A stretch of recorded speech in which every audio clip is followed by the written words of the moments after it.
मैं मोहम्मद रफ़ीक बॉम्बे से बोल रहा हूँ। ईद की पुरखुलूस मुबारकबाद तमाम हीरा ग्रुप फैमिली मेंबर्स को पेश करता हूँ और आपा के अहले ख़ानदान को ईद की मुबारकबाद पेश करता हूँ। आपा के पास सोर्सेस हैं, आपा के पास मौक़े हैं, उसके बावजूद 1,72,000 इन्वेस्टर के दिल से बदवा निकल रही है। उसकी वजह क्या? तो उसकी दो वजूहात हैं। अव्वल तो ये कि आपा ने प्रिंसिपल ऑफ इस्लाम को तर्क कर दिया और दूसरा है पॉलिटिक्स। आपा ओवैसी के नक्शे कदम पर चल रही है और उसका निचोड़ ये है कि इन्वेस्टरों की कब्र खोदो और अपना महल तामीर करो। और यहाँ पर ये सोच हो तो तबाही और बर्बादी तो यकीनी है।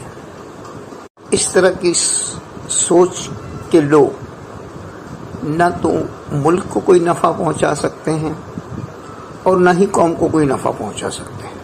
पहले जो आपा पॉलिटिक्स कर रही थी वो ये था कि उसकी फजूल खर्ची थी। तो ये आपा का और अल्लाह का मामला था, बंदों से उसका कोई लेना देना नहीं था। लेकिन इस बार आपा जो पॉलिटिक्स कर रही है वो इन्वेस्टर्स की कब्र खोदकर अपना महल तामीर करना चाहती है।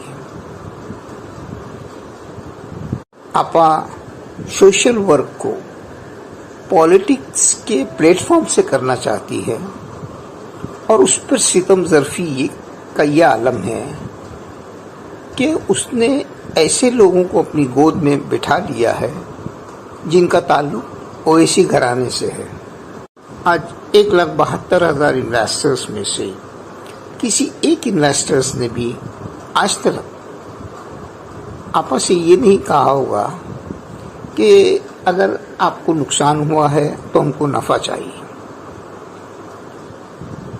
आज जिन लोगों ने 28 लोगों ने FIR करवाया था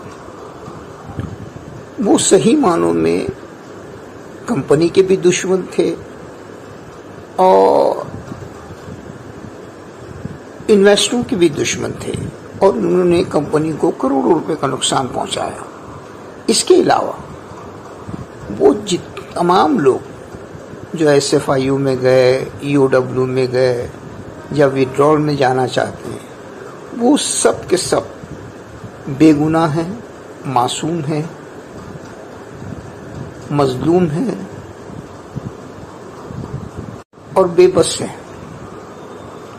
आज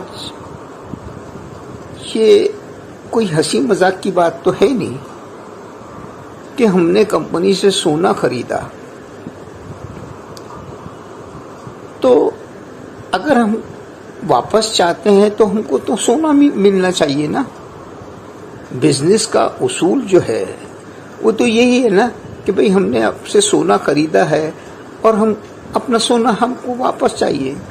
आपने उस पर ट्रेडिंग किया और उस पर जो मुनाफा हुआ वो हमको दिया था। लेकिन अगर हम बैक होना चाहते हैं, कंपनी को छोड़कर जाना चाहते हैं, तो हमको तो हमारा सोना मिलना चाहिए। आपके पास 1,00,000 करोड़ की मालिकन हो, आपके पास करोड़ों रुपए की प्रॉपर्टी, उससे हमारा क्या लेना देना, हमारा क्या वास्ता। आज फर्ज करो खुदा न खास्ता सिर्फ 30-35 प्रॉपर्टी होती और आपकी आंख बंद हो जाती तो आपके अहले खानदान तीजे तक भी इंतजार नहीं करते कि भाई 3 दिन तो रुक जाओ। जिस रातों रात वो फरार हो जाते थे। तो इन्वेस्टरों के हाथ में क्या आता था? 4 आना 8 आना। तो ये हंसी मजाक की बात है क्या? लाखों लोगों की माशियात तबाह हो जाती, बर्बाद हो जाती, और आपको मजाक सूझ रही है बात। जब से आप जेल से रिहा हुई, आपने अपने और अपने अहले खानदान पे करोड़ों रुपए खर्च कर डाले, और आपका इन्वेस्टर्स 1500 रुपए के लिए भी परेशान है, भीख मांग रहा है, और आप उसको बोल रही हो फॉर्म भरो। तो ये जुल्म नहीं तो क्या है? आज आप मुश्किल से 1000-2000 लोगों को पैसे तकसीम कर रही हो, उसका वीडियो बना रही हो, और 1,72,000 लोगों के जख्मों पर नमक छिड़क रही हो। और ये सब इसलिए हो रहा है कि आपने प्रिंसिपल ऑफ इस्लाम को तर्क कर दिया। इसके लिए अल्लाह की मदद आना बंद हो गई और लोगों की दुआएं आपके साथ में नहीं रही। आज भी हम आपके साथ में आखिरी सांस तक है। अगर आप प्रिंसिपल ऑफ इस्लाम पर कायम हो जाओ और ओएसी के नक्शे कदम पर चलना छोड़ दो, तुम अपनी उम्र की आखिरी सांस तक आपके साथ हैं। जेल के पानी का असर काफ़ी हद तक ख़त्म हो चुका है आपाजान, लेकिन बचपन में जो पीपल के झाड़ के नीचे खेलते खेलते आप झपाटे में आई, उसका रूहानी इलाज कराओ आपाजान। और उस झपाटे की वजह से आप फितना अंगेजी करते बैठी हो, और उससे जो तबाही और बर्बादी हो रही है उसका आपको थोड़ा सा भी अंदाज़ा नहीं। तो आप किसी और को नहीं, अपने आप को बर्बाद कर रही हो। आप आज 2 पॉलिसी को इख्तियार किए हुए हो। पहला तो ये कि आपने इन्वेस्टरों को 3 हिस्सों में तकसीम कर दिया, और दूसरा ये कि आप डिले टैक्टिक कर रही हो कि जितना ज़्यादा डिले होगा उतना ज़्यादा लोग मजबूर होंगे, उतना ज़्यादा लोग बेबस होंगे, और उतने ज़्यादा मैं SFI वालों को दे दूंगी, विड्रॉल वालों को दे दूंगी, और जो बच्चे कुचे रहेंगे थोड़े बहुत, तो मैं उनके आगे कुछ भी टुकड़ा डाल दूंगी। तो ये तो आपने अपने पॉइंट ऑफ व्यू से सोच लिया, लेकिन आपने इन्वेस्टर्स के पॉइंट ऑफ व्यू से कभी नहीं सोचा। फर्ज करो 5-10 हज़ार लोग लिक्विडेशन में चले गए, तो इस बार इन्वेस्टर्स उसको समझाने नहीं जाएगा, बल्कि उसके साथ शामिल हो जाएगा। तो 1,72,000 इन्वेस्टर्स और सुप्रीम कोर्ट ऑफ इंडिया अगर आपके खिलाफ हो जाती है तो उसके क्या नतीजे आएंगे, कभी आपने सोचा है? आज जिस रास्ते पर आप चल रही हो उसमें 87 प्रॉपर्टी का फरोख्त होना लाजिम है, और 87 प्रॉपर्टी फरोख्त होने में और उसकी जो प्रोसीजर्स में जो दिक्कतें आने वाली है, जो प्रॉब्लम्स आने वाले हैं, और उस दौरान में जो लोगों की बदवाएं, हाय, और आपको जो ज़हनी अज़ियतें होने वाली है उसका आप अंदाज़ा नहीं लगा। अभी ज़िंदगी और मौत तो अल्लाह के हाथ है ना।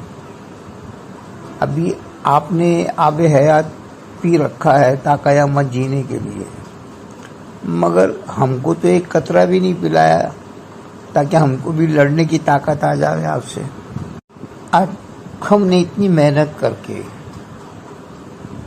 ओएसी के गले में फांसी का फंदा डाल दिया, और वो FIR करवाने वाले जिन्होंने कंपनी को करोड़ों रुपए का नुकसान पहुंचाया था उनको रस्सी खींचने पे मजबूर कर दिया, और कंपनी का 150 करोड़ रुपए का क्लेम को 50 करोड़ रुपए में कन्वर्ट कर दिया। और आपने अपनी नादानियों से कहो या फिर अपने पॉलिटिकल एसोसिएट्स के मशवरे पर आपने न सिर्फ FIR करवाने वाले को रिलीज किया, बल्कि शहबाज खान को भी रिलीज कर दिया। तो मेहनत हम कर रहे हैं और आप हमारी मेहनत पे पानी फेर रही हो। बिल्कुल उसी तरह आज हमने इतनी मेहनत करके एक हिस्टोरिकल फैसला सुप्रीम कोर्ट से हासिल किया है। आज जनरल प्रोसीजर ये है कि जब तक SFIO अपना इन्वेस्टिगेशन रिपोर्ट नहीं पेश करता, तब तक उस कंपनी को कारोबार करने की इजाजत नहीं है। अब उसमें इन्वेस्टर सफर हो रहे हैं या कंपनी सफर हो रही है, अदालतों को उससे कोई लेना देना नहीं। अदालतों को लेना देना है उसके प्रोसीजर से। जब तक वो प्रोसीजर को कंप्लीट नहीं करेगी वो देगी नहीं। तो आज आउट ऑफ वे जाकर हमारी मेहनत, हमारी जद्दोजहद थी कि अदालतों ने न सिर्फ आपको कारोबार करने की इजाजत दी, बल्कि आपके पॉलिटिकल राइवल्स से जितने भी नुकसानात हुए हैं उसको जीरो कर डाला। तो अदालतों को आपसे सिर्फ इतनी हमदर्दी है कि भाई इसके पॉलिटिकल राइवल्स ने इसके कारोबार को तबाह और बर्बाद कर दिया। इससे ज्यादा अदालत को आपसे कोई हमदर्दी नहीं है। अदालत को अगर सही मानों में हमदर्दी है तो वो है इन्वेस्टर्स के साथ में। और यही वजह है कि अदालतों ने 87 प्रॉपर्टी का मालिक इन्वेस्टरों को बना दिया। आपसे ये नहीं कहा कि भाई आपके पॉलिटिकल राइवल्स की वजह से आपको जो नुकसानात हुए हैं वो आप इन्वेस्टरों पर ढकेल दो। आपसे ये नहीं कहा कि आपके अहले खानदान ने जो सोने में गबन किया वो आप इन्वेस्टरों पे ढकेल दो। आपसे ये नहीं कहा कि जो आपके पॉलिटिकल एसोसिएट्स ने आपको मशवरे दिए कि इन्वेस्टरों को कुर्बानी का बकरा बनाओ और अपना उल्लू सीधा करो, उससे जो इन्वेस्टरों को तकलीफ पहुंची है वो आप इन्वेस्टरों के गले में उतार दो। ये सब अदालतों ने नहीं कहा। अदालतों को सही मानों में इन्वेस्टरों के साथ दिली हमदर्दी है और यही वजह है कि उसने आपको कारोबार करने की इजाजत दी। अदरवाइज जब तक इन्वेस्टिगेशन रिपोर्ट्स नहीं आ जाती, किसी भी कंपनी को आप सुप्रीम कोर्ट की हिस्ट्री देख लो, किसी भी कंपनी को कारोबार करने की इजाजत नहीं दी जाती। आज हमने इतनी मेहनत करके एक कामयाबी हासिल की और आप दोबारा हमारी मेहनत पे पानी फेरने जा रही हो। आप ऐसे प्रोसीजर बना रही हो कि ये कंपनी 87 प्रॉपर्टी फरोख्त हो जाए। आज हम आपसे कितना भी लड़ेंगे झगड़ेंगे, लेकिन आपको तबाह और बर्बाद कर अपना घर आबाद नहीं करेंगे। ये हमारी मजबूरी है। इसको आप हमारी बेबसी मत समझो आपाजान। आपकी सोच में और हमारी सोच में ये फर्क है कि आपकी सोच तकरीबी सोच है और हमारी सोच तामीरी सोच है। आपकी सोच ये है कि 87 प्रॉपर्टी फरोख्त हो और इन्वेस्टरों का मसला हल हो जाए, और हमारी सोच ये है कि सिर्फ एक प्रॉपर्टी फरोख्त हो और ये कंपनी दोबारा रन करे। आज की तारीख में कंपनी का गुडविल 0% पर है और इस गुडविल के साथ में ये कंपनी रन कर ही नहीं सकती, नामुमकिन है। 87 प्रॉपर्टी का फरोख्त होना लाजिम है और ये गुडविल दो ही सूरतों में क्रिएट हो सकता है। अव्वल तो ये कि आप इन्वेस्टरों को उनका जायज़ हक दो, और दूसरा ये कि इन्वेस्टरों की पैसे की सेफ्टी और सिक्योरिटी क्या है। आपकी आंख बंद हो जाए तो इन्वेस्टरों के पैसे की सेफ्टी और सिक्योरिटी क्या है। जब तक ये दो बातें आप नहीं करोगी, आप ये कंपनी को रन कर ही नहीं सकती, नामुमकिन है। आज मैं माशी तौर पर इतना परेशान हूँ, और ये बात आप भी जानती हो, उसके बावजूद आपने जानबूझकर मेरा पैसा ब्लॉक कर दिया है। क्योंकि आपके खिलाफ किसी ने भी आवाज़ उठाई तो आप उसको पैरों से कुचलने में दिलचस्पी रखती हो। लेकिन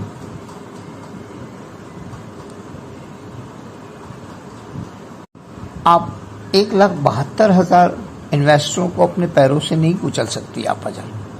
ये इन्वेस्टर है जो आपको आसमान की बुलंदियों पर लेके जा सकता है, और यही वो इन्वेस्टर है जो आपको ज़मीन की धूल चटा सकता है। आज मैं आपका सबसे बड़ा बिजनेस राइवल हूँ, लेकिन अपार्ट फ्रॉम बिजनेस आपसे उतनी मोहब्बत भी है हमको।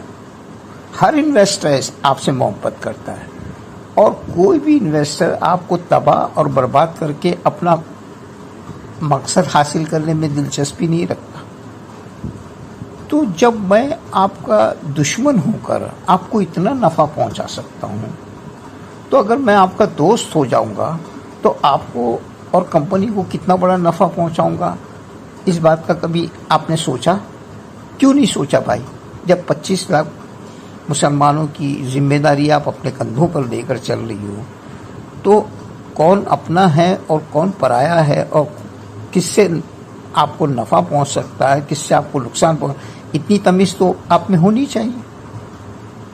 इससे पहले कि बहुत देर हो जाए आपा जान, आप बॉम्बे की ऑफिस पे आओ, बैठकर जब तक कि आप इन्वेस्टरों को उसका जायज़ हक नहीं दोगे, जब तक कि आप इन्वेस्टरों के पैसे की सेफ्टी और सिक्योरिटी क्या है वो नहीं करोगी, आप ये बिजनेस रन कर ही नहीं सकती, नामुमकिन है।